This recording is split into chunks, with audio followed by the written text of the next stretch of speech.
வணக்கம்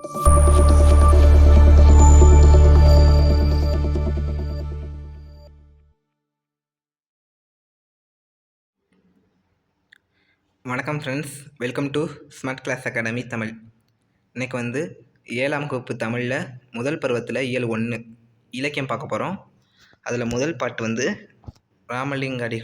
ராமலிங்கனார் எழுதின பாடல். அருள்நெறி அறிவைத்த அருளாகும், அதுவே தமிழின் குரலாகும், பொருள் பெற யாரையும் புகழாது, போற்றாதாரையும் இகழாது. ஸோ இப்படி ஆரம்பிக்கிற இந்த பாட்டு ஃபுல்லாக பார்த்துக்குங்க. இந்த பாடல் கொடுத்தும் வினாக்கள் கேட்கலாம், சரிங்களா? ராமலிங்கனார் அப்படின்னு அழைக்கவர் யார்? நாமக்கல் கவிஞர். ஸோ இவருக்கு அதாவது நாமக்கல் கவிஞர் அப்படின்னு அழைக்கப்படுறவர் யாருன்னு கேட்கலாம். யார் அப்படின்னா ராமலிங்கம், சரிங்களா? இது வந்து அந்த பாட்டுக்கான பொருள். ஸோ இந்த பொருள் அந்தளவுக்கு தேவையில்லை, ஜஸ்ட் ஒன்ஸ் ரீட் பண்ணிக்கங்க, ஓகேவா? இது அந்தளவுக்கு தேவையில்லை தான், இருந்தாலும் நீங்கள் அதை ரீட் பண்ணிக்கங்க, ஓகேவா? நெக்ஸ்ட்டு, இந்த நூல் ரொம்ப முக்கியம். இந்த பாடலோட ஆசிரியர் யார்? நாமக்கல் கவிஞர். இவர் வந்து தமிழறிஞர், கவிஞர், விடுதலை போராட்ட வீரர் அப்படின்னு பன்முகத்தன்மை கொண்டவர். என்ன கொஷின் கேட்கலாம் அப்படின்னா, நாமக்கல் கவிஞர் ஃபஸ்ட்டு கொடுத்துருவாங்க. அதாவது வேராமலிங்கம் இவர் நாமக்கல் கவிஞர் என்று அழைக்கப்படுகிறார்னு கொடுத்துட்டு கூற்று ஒன்று கொடுத்துட்டு, கூற்று 2 என்ன கொடுப்பாங்க அப்படின்னு பார்த்தீங்கன்னா, தமிழறிஞர், கவிஞர், விடுதலை போராட்ட வீரர். இதுக்கு பதிலாக எக்ஸ்ட்ரா ஈதலாளர்னு ஒன்று எக்ஸ்ட்ரா கொடுத்துட்டாங்கன்னா அந்த கூற்று தப்பாகிடும், சரிங்களா? ஸோ இப்போ படிக்கும்போது ஒவ்வொரு பாயிண்ட்டும் நல்லா படிங்க. Each and every point TNPSC பொறுத்தளவுக்கு ரொம்ப முக்கியம், ஓகேங்களா? அதே மாதிரி காந்தியடிகளின் கொள்கைகளால் ஈர்க்கப்பட்டு காந்தியத்தை போற்றியதால் இவர் வந்து காந்திய கவிஞர் அப்படின்னும் அழைக்கப்படுறார். காந்திய கவிஞர் அழைக்கப்படுறவரும் ராமலிங்கனார் தான். அதே மாதிரி நாமக்கல் கவிஞர் அழைக்கப்படுறவர் இவர் தான், சரிங்களா? அடுத்த வினா வந்து தமிழகத்தின் முதல் அரசவை கவிஞர் யாருன்னு கேட்கலாம். அதாவது அரசவை கவிஞர்கள் நிறையா பேர் இருக்காங்க. எக்ஸாம்பிளுக்கு வந்து கண்ணதாசன் சொல்லலாம், சரிங்களா? இவங்களெல்லாம் வந்து அரசவை கவிஞருங்குவாங்க. அதில் முதல் அரசவை கவிஞர் யாருன்னு கேட்டிங்கன்னா நாமக்கல் கவிஞர் தான், சரிங்களா? இவருடைய நூல்கள் என்னென்னு பார்த்தீங்கன்னா, மழைக்கல்லன், நாமக்கல் கவிஞர் பாடல்கள், என் கதை, சங்கொழி, நாமக்கல் கவிஞர் பாடல்கள். இது 2 ரிப்பீட் ஆகிருக்கு, இது இல்லைப்பா. ஸோ இந்த நூல்கள்லாம் இவர் எழுதிய நூல்கள். என்ன கேட்கலாம்? நாமக்கல் கவிஞர் பாடல்களில் அல்லாதது எதுன்னு கேட்கலாம், சரிங்களா? அதே மாதிரி சொல்லும் பொருளும். ஊக்கிவிடும் அப்படின்னா ஊக்கப்படுத்தும், குறி அப்படின்னா குறிக்கோள், விரதம் அப்படின்னா நோன்பு, பொழிகின்ற அப்படின்னா தருகின்ற அப்படின்னு அர்த்தம், சரிங்களா? அடுத்து சரியான விடை. இது வந்து ஒரு புக் பேக்கில் இருக்குது, ஜஸ்ட்டு ரீட் பண்ணிக்கோங்க. அடுத்து முதல் எழுத்து ஒன்றி வர தொடுப்பது வந்து மோனை, 2ஆம் எழுத்து ஒன்றி வருவது வந்து எதுகை, இறுதி எழுத்து ஒன்றி வருவது வந்து இயைபு. இது வந்து இந்த பாணயம் பாராட்டு அந்த டாப்பிக்கில் வர்றதுப்பா, இதையும் பார்த்துக்கங்க. அடுத்து ஒன்றல்ல இரண்டல்ல. இந்த பாட்டே ஒன்றல்ல இரண்டல்ல தம்பி, சொல்ல உண்மை இல்லாத அற்புதம் தமிழ்நாட்டின். இந்த பாட்டு வந்து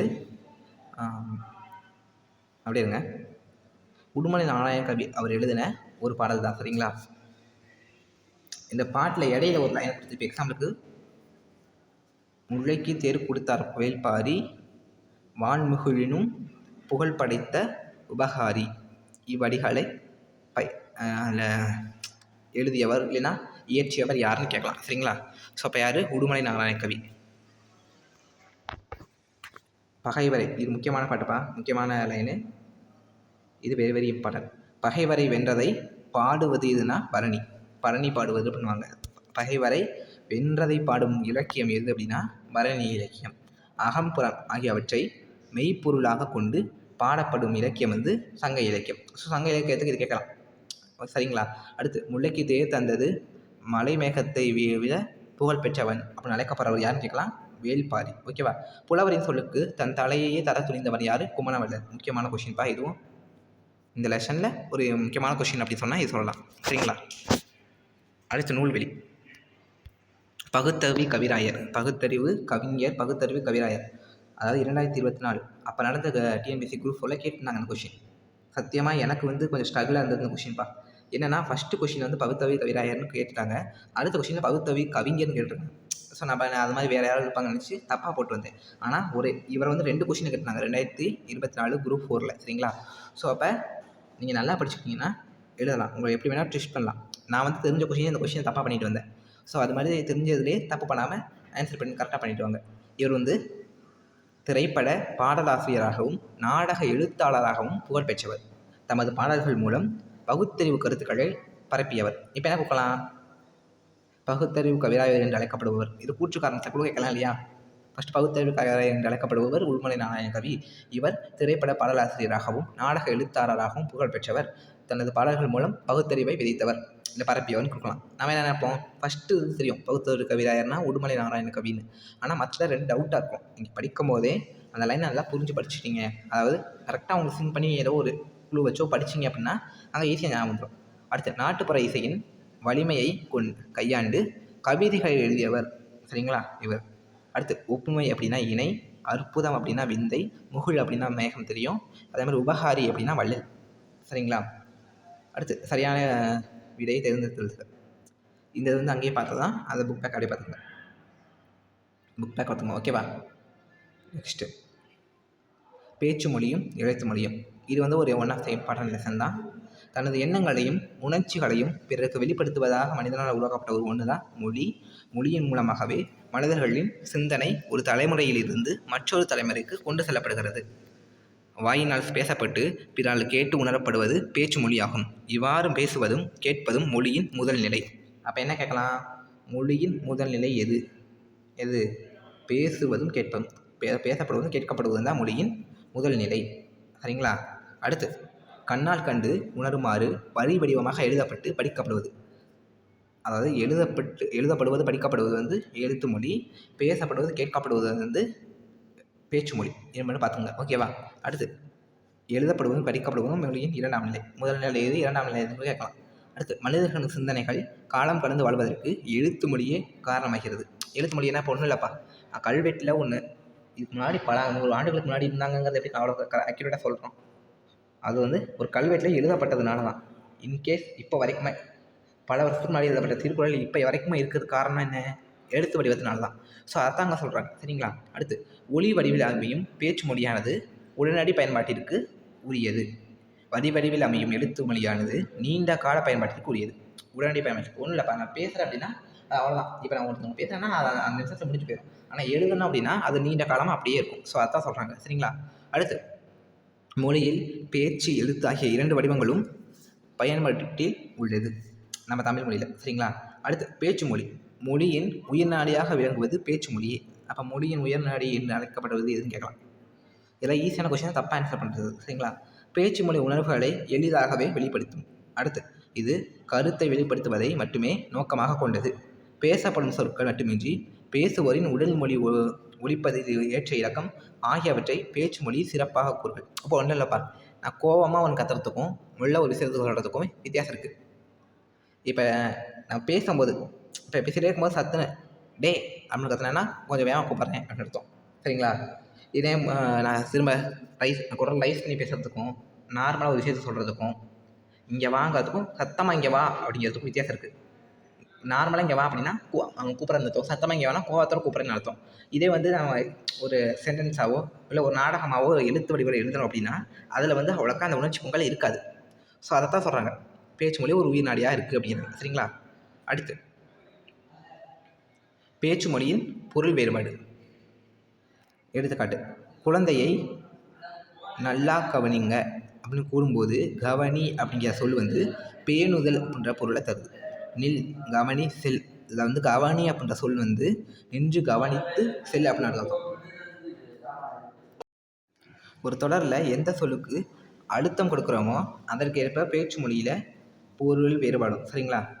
நான் பறவையை பார்த்தேன் அப்படின்னு தொடருக்கு அப்படின்னா நான் பறவையை பார்த்தேன் அப்படின்னு நான் சொல்கிறேன்னு வச்சுக்கோங்களேன்.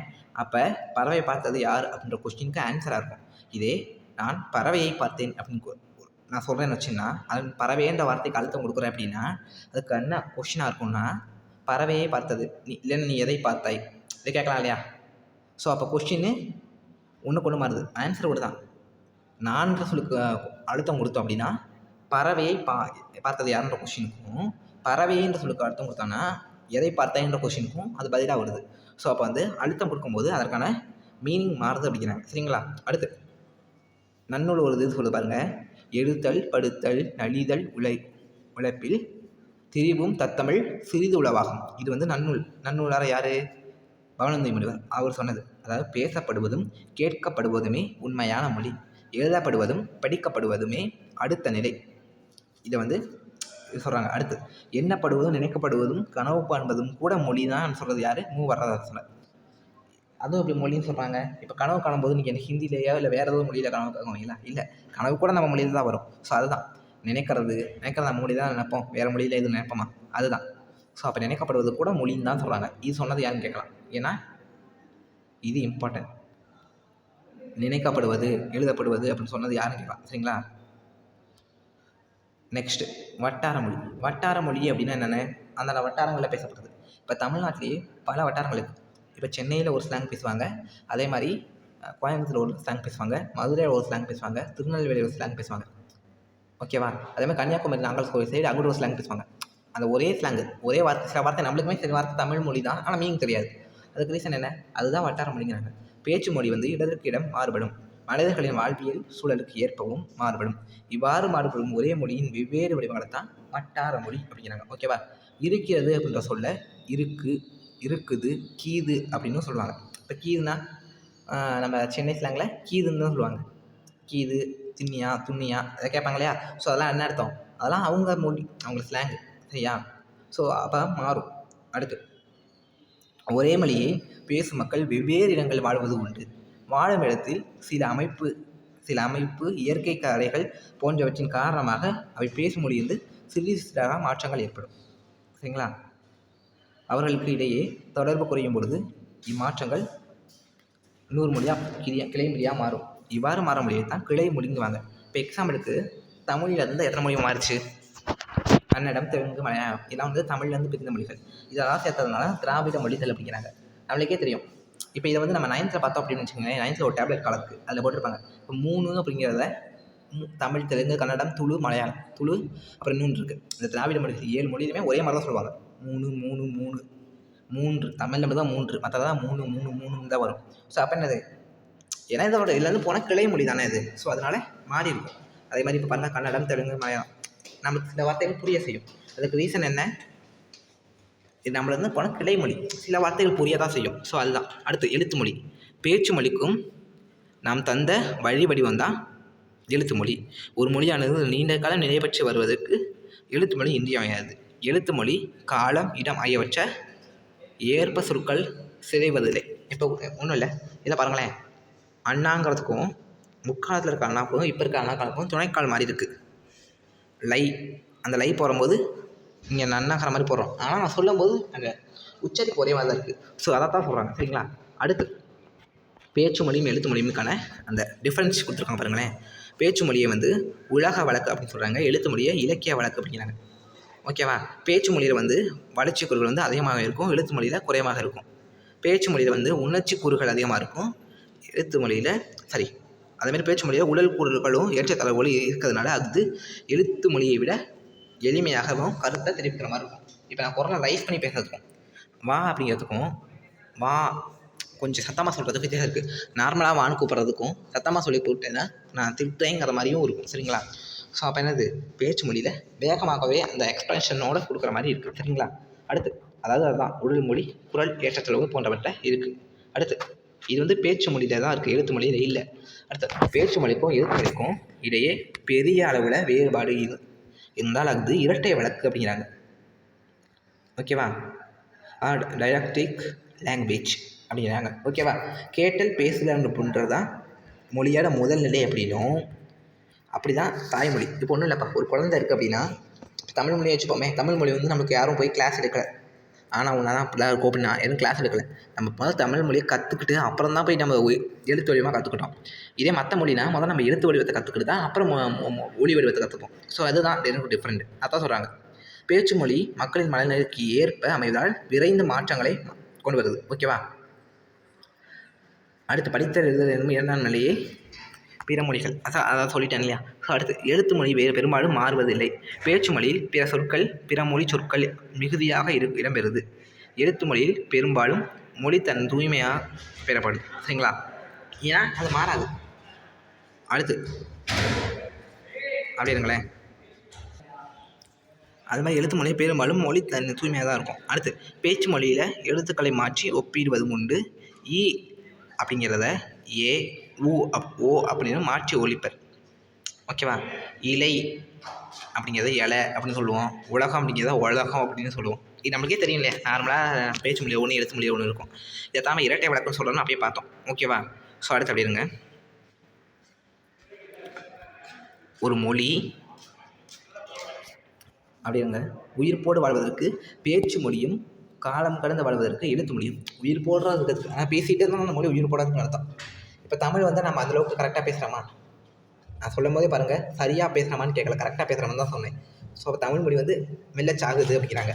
அதே மாதிரி உயிர் போடுறதுக்குன்னு என்ன அர்த்தம்? நான் தமிழ் மொழியை அதிகமாக பயன்படுத்துகிறேன், அது வந்து உயிர் போடுறதுக்குன்னு அர்த்தம். நான் ஆனால் அப்படியே பயன்படுத்துகிறேன், இடையில வந்து ஆங்கில வார்த்தைகளை கலந்தான் பயன்படுத்துகிறேன். அப்போ மெல்லச்சாகுது அப்படின்ற மாதிரி சொல்லுவாங்க. சரிங்களா? இதே வந்து அதான் உயிர் போடுறதுக்கு அர்த்தம். அடுத்து வந்து காலம் கடந்து வாழ்வது எப்படி? கல்வெட்டு காலம் ஒன்றும் இல்லை. இப்போ சமஸ்கிருதம் இருக்கு இல்லையா?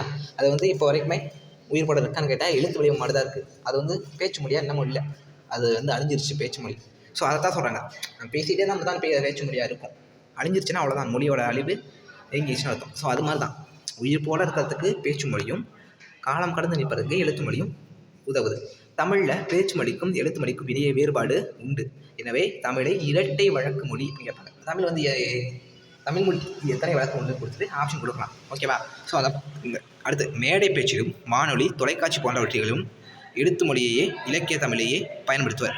இப்போ ஒன்றும் இல்லை, தமிழில் பேசும்போது ஒரு ஒரு ஒரு இதாக நடக்குது அப்படின்னா, நான் வந்து தமிழ் உரையாற்றும் போது எப்படி யாரும் உரையாற்றுவாங்க? நார்மல் தமிழ் பேசுகிறத விட இந்த வானொலினா தூய தமிழில் தான் பேசுவாங்க. அது வந்து என்னது, இலக்கிய வழக்கில் தான் முக்கால்வாசி பேசுகிறாங்க. அடுத்து அப்படி இருங்க.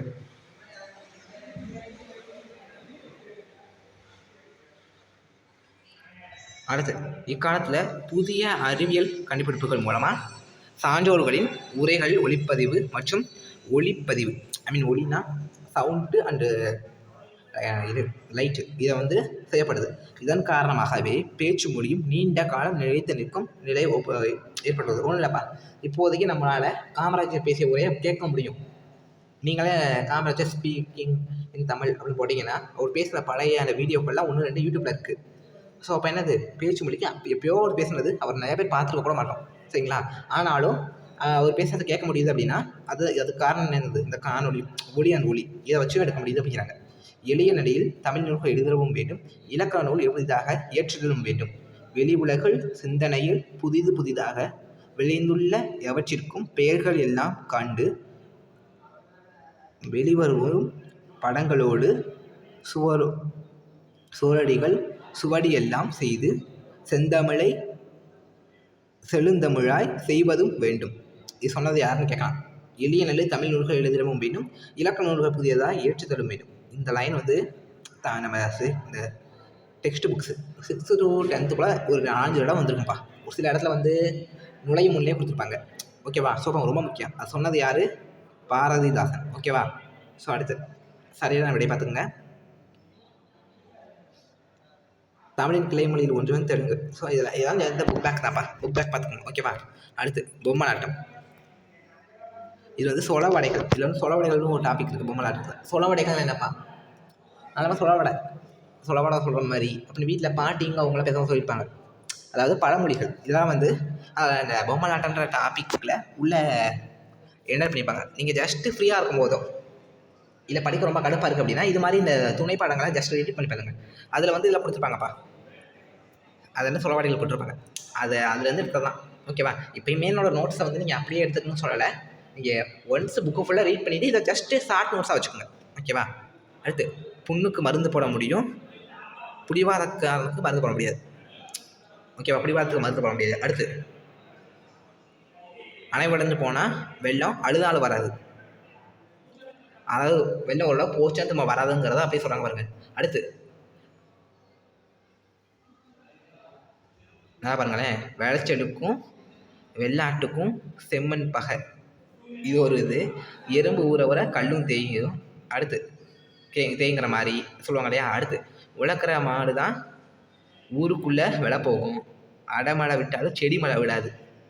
அடைமழை என்ன நடக்குது, மழை பெஞ்சிட்டே இருக்கும், அடைமழையாக பெஞ்சிட்டே இருந்தாலும் ஒரு ஸ்டேஜ் அது நின்றுடும். செடி மழைலாம் என்னப்பா, செடியில் வந்து தண்ணி அங்கங்கே நின்றுட்டே இருக்கும் இல்லையா? அது வந்து சொட்டுன்னு விழுந்துகிட்டே இருக்கும். சில பேர் வந்து லொடன்னு பேசிகிட்டே இருப்பாங்க இல்லையா? அவங்க அப்படி தான் சொல்லுவாங்க. சரிங்களா? அடுத்து நினச்சதாங்கிறத எடுத்ததான் ஓட்டங்கிற மாதிரி. இது வீட்டில் நீங்கள் கேட்டிருப்பீங்க, நினச்சதாங்கிறத எடுத்ததான் ஓட்டங்கிற மாதிரி. ஸோ அதுதான். அடுத்து இது ரொம்ப முக்கியப்பா. பழமொழின்ற ஒரு டாபிக் நம்மளுக்கு கன்ஃபார்மாக டிஎன்பிசியில் இருக்குது. நீங்கள் இந்த லெசனை ரொம்ப சாதாரணமாக நினச்சிக்க வேணாம். இந்த லெசனை இப்போ எக்ஸாம்பிளுக்கு அடமலை விட்டாலும் கொடுத்துட்டு இந்த லைன் கொடுக்க மாட்டாங்க. ஓகேவா? அடுத்து இந்த வார்த்தை கொடுக்காம ஃபுல்லாக கொடுப்பாங்க. ஸோ அப்போ பார்த்துங்க. ஓகேவா? அடுத்து குடல் கூழுக்கு அழுவுதான், கொண்ட பூவுக்கு அழுதான். புரியுதா? அதாவது நான் சாப்பாட்டுக்கே இல்லையா, ஆனால் பூ வச்சு எடுத்துக்கிறானா, அது மாதிரி சொல்கிறாங்க. ஓகேவா? அடுத்து சொப்பனத்தில் கண்ட அரிசி சோத்துக்கு ஆகுமா. நம்ம கனவு ஒன்று காண்றோன்னா அது வந்து நம்ம சாப்பாட்டுக்கு வருமா அப்படின்ற மாதிரி சொல்கிறாங்க. நீ ஒரு கனவு காண்கிறன்னா அது நடக்குமா, அது மாதிரி சொல்கிறாங்க. சொப்பனத்தில் கண்ட அரிசி சோத்துக்கு ஆகுமா அப்படிங்கிறாங்க. அடுத்து நல்லவாம்பு படம் எடுக்கலாம், நாக்கலாம் பூச்சி படம் எடுக்க விடாமா. அதாவது அவங்க ஆசைப்படலாம், நம்ம ஆசைப்படலாமா பாருங்க, அப்படி எவ்வளோ ஈஸியாக சொல்லியிருக்காங்கன்னு. அடுத்து 1000 காலம் நெல்லுக்கு ஒரு அந்து பூச்சி போகுது. 1000 காலில் 1000 களம், 1000 களம் நெல்லுக்கு ஒரு அந்து பூச்சி போகுது. காலம் இருக்குது, துணைக்கால் இல்லைப்பா, களம். 1000 களம் மீன்ஸ் ஒரு அளவு. களம், ஒரு களம் 2 களம் இல்லையா, அதோட அளவு. அந்த அளவில் ஒரே ஒரு அந்து பூச்சியை போட்டோன்னா பூரா செத்து போயிடும், நான் கெட்டு போயிடும். அதை தான் சொல்கிறாங்க, 1000 களம் நெல்லுக்கு ஒரு அந்து பூச்சி போதும். இப்போ நீங்களே கேட்டிருப்பீங்க இல்லையா, ஒரு பானை சோற்றுக்கு ஒரு சோறு பதம், அது மாதிரி. அடுத்து ஆளை கூட்டினா பாம்பு சாகுமா. ஓகே, ஆளை கூட்டினா பாம்பு சாகுமா. கையை ஒரு ஊனித்தான் கரணம் போட முடியுமா. பாருங்களேன் எப்படியா சொல்லியிருக்காங்க. ஸோ அந்த பழமொழி ரொம்ப முக்கியம்ப்பா, பார்த்துங்க. சரிங்களா? இதோட வந்து 7ஆம் வகுப்பு தமிழ் இயல் 1 முடிச்சுப்பா. ஓகேவா? ஸோ நீங்கள் வந்து அடுத்தடுத்த இயல்களுக்கான நோட்ஸை நான் அடுத்த வீடியோவில் அப்லோட் பண்ணுறேன். இந்த நோட்ஸை ரெஃபரன்ஸ் வச்சு நல்லா படிங்க. சரிங்களா? நோட்ஸை வந்து இதுக்கு மேலே ஷார்ட் நோட்ஸ் எடுத்தாலும் சரி, உங்களுக்கு எதாவது நோட்ஸை மாற்றிக்கோங்க. இல்லை பிரிண்ட் அவுட் போட்டு படிக்கிறேன் அப்படின்னாலும் படுத்துக்கோங்க. ஓகேவா? ஸோ நல்லா படிங்க. 7th 6th இதெல்லாம் ரிப்பீட்டடாக படிச்சுட்டே இருங்க. சரிங்களா? தேங்க்யூ.